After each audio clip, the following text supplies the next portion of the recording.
Qui a fait ça? Allons. C'est moi.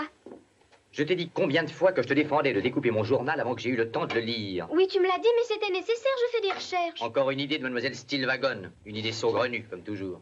Tiens, voilà pour toi, mon petit Théodore. J'aimerais aussi que cette damnée bête mange ailleurs, dans le salon, par exemple.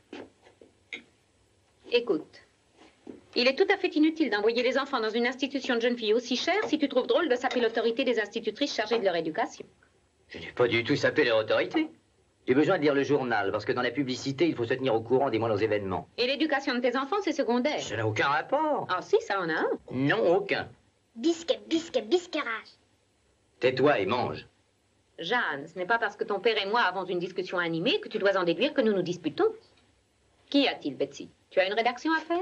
Mademoiselle Stilwagon nous a dit de choisir dans le journal une annonce qui est une résonance humaine et d'en faire un thème de composition. J'en ai trouvé une qui montre la désintégration de la société moderne sous son vrai jour. Eh bien, je ne me doutais pas que la société moderne se désintégrait. Si tu t'en étais aperçu, c'eût été surprenant. Mademoiselle Stilwagon dit que l'Américain ne pense plus et qu'il a de nos jours une fâcheuse tendance à négliger... Muriel, j'ai tort d'être aussi exigeant, mais est-ce que je pourrais déjeuner de temps en temps sans avoir à discuter des tares du citoyen moyen? Jim, tu as 2 filles, tu as tort de te désintéresser de leur éducation. Ils ont des yeux et ils ne voient pas, dit un grand homme. J'ai tort, je le reconnais. Alors j'écoute. C'est une annonce très courte et je vais l'intituler « Navrante tragédie de notre âge de fer ». Alors?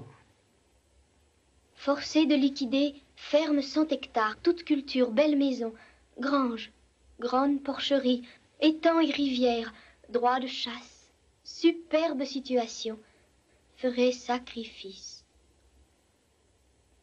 Continue. Mais c'est tout? C'est tout. Tu ne vois rien de tragique là-dedans? Non, un bonhomme désire vendre du terrain, il met une annonce tout bêtement. Que voulais-tu qu'il fasse d'autre? Qu'il s'adresse aux Nations Unies? Tu as vu beaucoup plus de choses dans cette annonce. Oui, des choses dramatiques. Mais on ne peut demander à tout le monde d'en voir la désespérance. Un pauvre, un honnête fermier, poussé à la faillite par des gens sans pitié, voit toute sa vie gâchée. Alors, en désespoir de cause, il est forcé de liquider. Et il s'abaisse jusqu'à cet ignoble trafic qu'on appelle la publicité dans les journaux. Oui, ça.